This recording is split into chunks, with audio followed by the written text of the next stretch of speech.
ನಮಸ್ಕಾರ. ನಾನು ಭಾಸ್ಕರ್ ರಾವ್, ಮಾಜಿ ಪೊಲೀಸ್ ಆಯುಕ್ತ, ಬೆಂಗಳೂರು ನಗರ. ಇವತ್ತು ಬೆಳಗ್ಗೆ ಬನ್ನರ್ಘಟ್ಟ ಪೊಲೀಸ್ ಠಾಣೆಯವರು ಒಬ್ಬ ಪುನೀತ್ ಕೆರೆಹಳ್ಳಿ ಅನ್ನೋನು ಅಕ್ರಮ ಬಾಂಗ್ಲಾದೇಶಿ ವಲಸಿಗರು ಬೆಂಗಳೂರು ನಗರದಲ್ಲಿದ್ದಾರೆ ಅನ್ನೋದ್ರ ಬಗ್ಗೆ ಒಂದು ಅನೌಪಚಾರಿಕ ತನಿಖೆ ನಡೆದಿದ್ದಕ್ಕಾಗಿ ಆತನ ಮೇಲೆ ಈ ಬಾಂಗ್ಲಾದೇಶಿಗಳು ವಾಸವಾಗಿದ್ದ ಮನೆ ಮಾಲೀಕನ ದೂರಿನ ಮೇರೆಗೆ ಇವನ ಮೇಲೆ BNSL ಮೇಲೆ ಅನೇಕ ಸೆಕ್ಷನ್ನಲ್ಲಿ ಅವನ ಮೇಲೆ ಕೇಸ್ ದಾಖಲು ಮಾಡಿ ಅವರು ಬಾಂಗ್ಲಾದೇಶಿಗಳಿಗೆ ಮನೆ ಒಳಗೆ ನುಗ್ಗಿ ಅವ್ರ ಬಗ್ಗೆ ವಿಚಾರಣೆ ಮಾಡಿದ್ದಾನೆ ಅಂತ ಡಿಸ್ಟರ್ಬ್ ಮಾಡಿದ್ದಾನೆ, ಅಕ್ರಮವಾಗಿ ಅವ್ರ ಮನೆ ಒಳಗೆ ಪ್ರವೇಶ ಮಾಡಿದ್ದಾನೆ ಮತ್ತು ಅಕ್ರಮವಾಗಿ ತಡೆದಿದ್ದಾನೆ ಇತ್ಯಾದಿಗಳ ಮೇಲೆ ಒಂದು ಕೇಸನ್ನು ದಾಖಲು ಮಾಡಿದ್ದಾರೆ.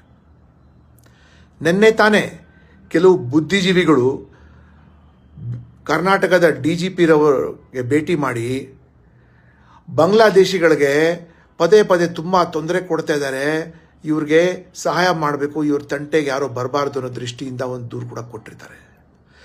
ನಿಜವಾಗ್ಲೂ ರಾಷ್ಟ್ರೀಯ ಸುರಕ್ಷತೆ ಬಗ್ಗೆ ಈ ಸರ್ಕಾರ ಚೆಲ್ಲಾಡ್ತಾ ಇದೆಯೋ ಏನೋ, ಅಥವಾ ಇವ್ರಿಗೆ ಅರ್ಥ ಆಗ್ತಾ ಇಲ್ವೋ ಏನೋ, ಅಥವಾ ಇಷ್ಟು ಮಟ್ಟಕ್ಕೆ ಇಳಿದು ರಾಜಕೀಯವಾಗಿ ಲಾಭ ಪಡ್ಕೊಳ್ಳೋಕ್ಕೆ ಏನು ಈ ಸರ್ಕಾರ ಮಾಡ್ತಾ ಇದಲ್ಲ, ಪೊಲೀಸರಿಗೆ ದಿಕ್ಕು ತಪ್ಪಿಸಿ ಪುನೀತ್ ಕೆರೆಹಳ್ಳಿ ಒಬ್ಬ ಕನ್ನಡದವನು ಅಕ್ರಮವಾಗಿ ಪ್ರವೇಶಿಸಿರೋ ಬಾಂಗ್ಲಾದೇಶಿಗಳಿಗೆ ನಿಮ್ಮ ದಾಖಲೆ ಏನು ಅಂತ ಅಷ್ಟೇ ಪ್ರಶ್ನೆ ಮಾಡಿಸಿದ್ದಕ್ಕೆ ಇವನ ಮೇಲೆ ನಾನ್ ಬೇಲಬಲ್ ಅಫೆನ್ಸಸ್ ಎಲ್ಲ ಹಾಕಿ ಒಂದು ಕೇಸ್ ರಿಜಿಸ್ಟರ್ ಮಾಡ್ತಾರೆ.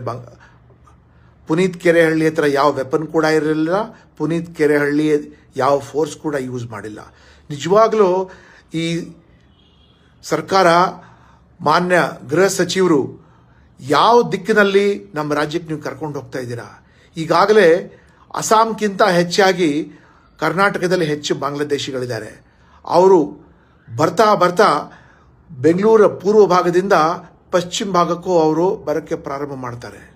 ಮತ್ತು ಇಷ್ಟೊಂದು ಜನರ ಸಂಖ್ಯೆ ಹೆಚ್ಚಾಗ್ತಾ ಇರೋದ್ರಿಂದ ಪೂರ್ಣವಾಗಿ ಒಂದು ಡೆಮೋಗ್ರಫಿ ಚೇಂಜ್ ಆಗ್ತಾ ಇದೆ. ಇದೇನು ನಿಮ್ಗೆ ಕಣ್ಣು ಕಾಣಿಸ್ತಾ ಇಲ್ವಾ, ಅಥವಾ ನೀವೇನು ಬೇಕಂತ ನ್ಯಾಷನಲ್ ಸೆಕ್ಯೂರಿಟಿ ಜೊತೆ ನೀವು ಆಟಾಡ್ತಾ ಇದ್ದೀರಿ? ನೀವು ಬಾಂಗ್ಲಾದೇಶಿಗಳು ಮಾಡಿರೋದು offences not only constitute under UAPA, unlawful activities prevention act, citizenship act, passport act ಇತ್ಯಾದಿಗಳಿಂದ ಅವರು ಲೀಗಲ್ ಆಗಿ ಬಂದಿಲ್ಲ, ಇಲ್ಲೀಗಲ್ ಆಗಿ ಪ್ರವೇಶ ಮಾಡಿದ್ದಾರೆ. ಮತ್ತು ಅವ್ರಿಗೆ ಯಾರ್ಯಾರು ಏನು ರಾಷ್ಟ್ರದ ದಾಖಲೆಗಳು ಕೊಟ್ಟಿದ್ದಾರಲ್ಲ ಅವ್ರ ಬಗ್ಗೆನೂ ವಿಚಾರಣೆ ನಡಿಬೇಕು. ನಿಜವಾಗಲೂ ತಲೆ ತಗ್ಸೋಂಥ ಕೆಲಸ ಮಾನ್ಯ ಮುಖ್ಯಮಂತ್ರಿಗಳೇ ಹಾಗೂ ಗೃಹ ಸಚಿವರೇ ತುಂಬ ಡೇಂಜರಸ್ ಕೆಲಸ ಮಾಡ್ತಾ ಇದ್ದೀರಾ. ನೀವು ಮುಂದಿನ ಜನ್ಮಕ್ಕೆ, ಮುಂದಿನ ಪೀಳಿಗೆಗೆ ಕರ್ನಾಟಕ ಹಾಳು ಮಾಡ್ತಾ ಇದ್ದೀರಾ ನೀವು, ಮತ್ತು ಕಂಪ್ಲೀಟ್ ಡಿಸ್ಟ್ರಾಯ್ ಮಾಡ್ತಾ ಇದ್ದೀರಾ. ದಯವಿಟ್ಟು ಎಚ್ಚರಿಸ್ಕೊಳ್ಳಿ, ಇಲ್ಲದ್ರೆ ಕರ್ನಾಟಕ ನಿಮ್ಗೆ ಯಾವತ್ತೂ ಕೂಡ ಕ್ಷಮಿಸೋದಿಲ್ಲ. ನಮಸ್ಕಾರ.